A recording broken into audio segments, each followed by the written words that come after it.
Here are my top 9.3 lessons for 2020. Oh my days, what a year it's been, right? What a crazy, crazy year. The year that I said, and maybe you said, 2020's my year, baby. And then God, Mother Nature, whatever you want to call it, kind of decided it was going to proverbially punch us in the face. What an amazing, what an incredible, life-altering year. So I'm going to share with you my 9.3, there's a reason for that, lessons that I've learned of 2020. Number one, accept what is out of your control.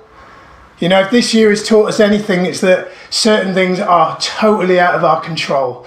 You know, you may have had a business that's closed down this year. You may have had family that have been affected by the virus. You may have had family that have been affected by other things. You may have had problems in your life that you didn't expect that have happened as a result, direct or indirect, of the pandemic. But for me, one of the key things about this year has been about accepting what is out of our control. There's a great saying, I can't remember who said it, maybe it's Wayne Dyer, says, you know, when you change the way you look at things, your whole world changes.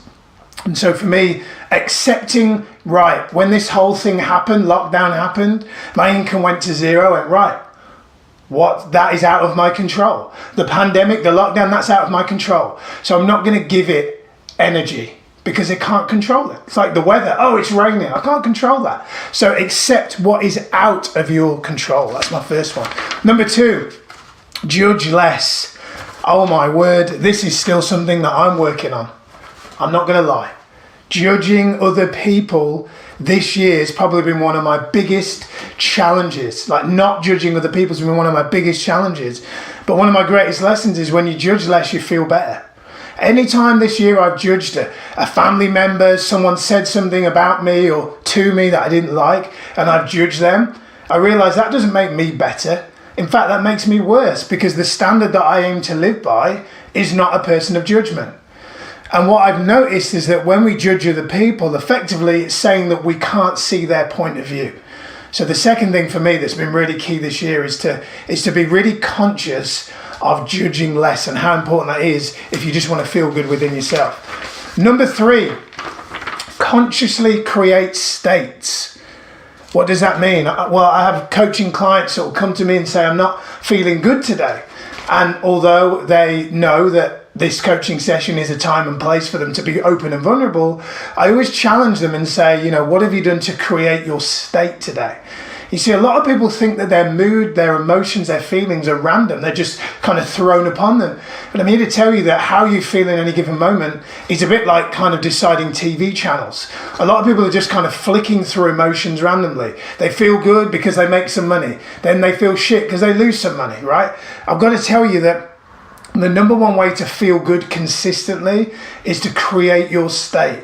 It starts with exercise. It starts with getting out for a walk. It starts with watching funny stuff. It starts with doing press-ups in the kitchen at 4 o'clock in the afternoon when you feel a bit stressed out. Creating your state is so important. Number four, focus filtering. What does this mean? Oh my word. Can't tell you how many times I've said to people, you know, I'm not looking at the news. I'm not focused on COVID. And they're like, yeah, but you got to focus on it because it's real and it's happening. I'm like, no, I choose what I focus on. Or they'll say, did you see that thing on Facebook today? I'm like, no, I didn't. I don't have time or the energy to look at things that may affect my state, right? I don't want to look at negative news, negative media, because it could affect my state. That's why I said you've got to really manage and create your states. And a part of that is filtering what you look at. Be very conscious and intentional with what you allow into your space.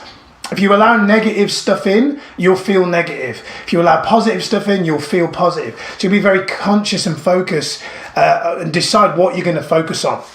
Number five, contribution and growth above all else.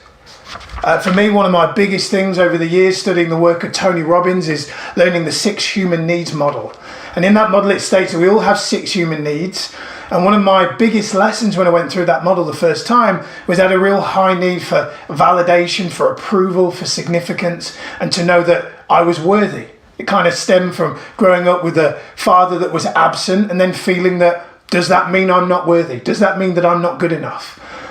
And one of the things that really changed in my life was when I made a conscious decision to start practicing habits that saw me focus on how could I grow, committing to personal development, getting a coach, getting in mastermind groups, and then focused on how can I serve, how can I make a difference, who can I help today?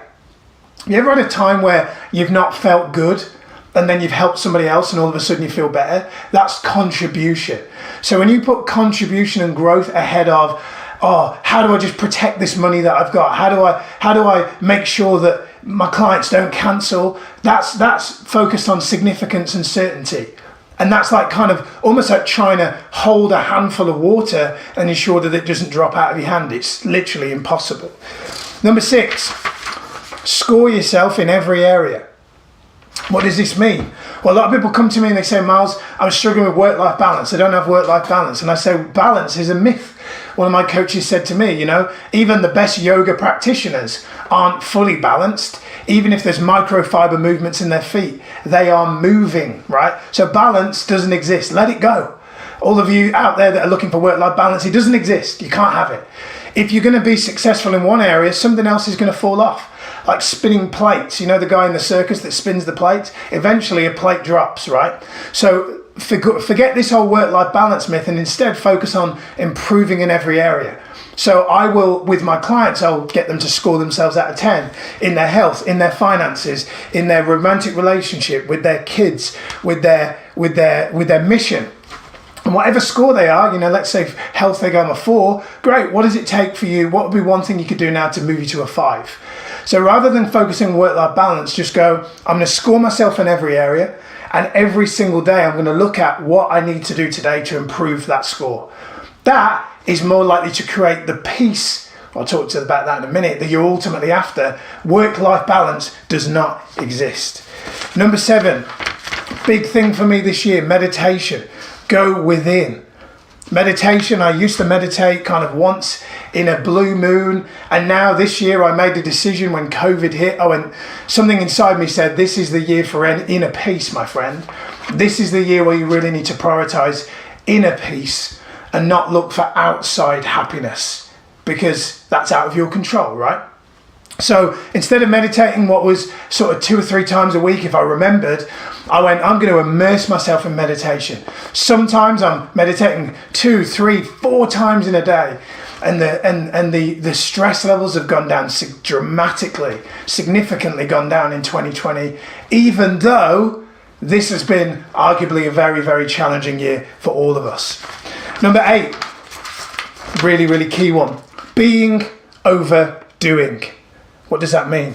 Well, we're called human beings, not human doings. Yet we be led to believe, especially in the West, that what makes you happy, what's going to give you fulfillment is by doing, is by kicking ass, hustling, achieving goals. I'm here to tell you that is a component part of life. If you don't have goals, if you don't work, if you don't make your dreams happen, they'll come and take your TV and take your house off you, right? So you've got to work, you've got to do. But doing comes after being. For me, behind me here, I have this magic whiteboard thing, and it says, what's my outcome? And it talks about being a husband, being a great husband, being a great father, being a great son, being a great friend, be a great coach, show up, to make a significant contribution in the world, to live each day in the present moment. How can I appreciate life even more right now? This is all about being rather than doing. So I start my day by focused on asking myself the question, who do I want to be today? How do I want to show up? Like Miles age 3, right? How do I want to show up today? Who do I want to be? What kind of example do I want to be? They say kids model what we do, not what we say. And I'm very conscious of that as a father now, that how I show up is more important than what I say, right? Number 9. Oh, wow. This is a biggie. Have more faith. 2020 was the year I started talking to God. And I'm not ashamed to say it. 2020 was the year, I remember when in March COVID happened and my income went to 0. And I remember thinking, I have no idea what I'm going to do. And I found myself running in a field. It was a beautiful sunny morning, and I realized how grateful I was. And for some reason, I just stood there that morning and went, God, if you're listening, give me a sign. Tell me what to do. I don't want to be one of those people that just sits and waits this thing out, but I am looking for help. I'm looking for guidance. I'm scared, I'm worried, I don't know what to do. I'm really worried about our family's future, but I'm willing to do the work if you give me a sign as to what you want me to do. And I'll come here every day to talk to you if that's what it takes. And that's what I did. Every day I would go out and talk to God. Every morning now I talk to God. Now you may go, I'm not religious, I'm not spiritual, I don't believe in God. It doesn't have to be talk to God. But to have faith, you've got to have some form of kind of conversation out loud with yourself, with your heart, with your gut, where you check in and just kind of trust and have faith.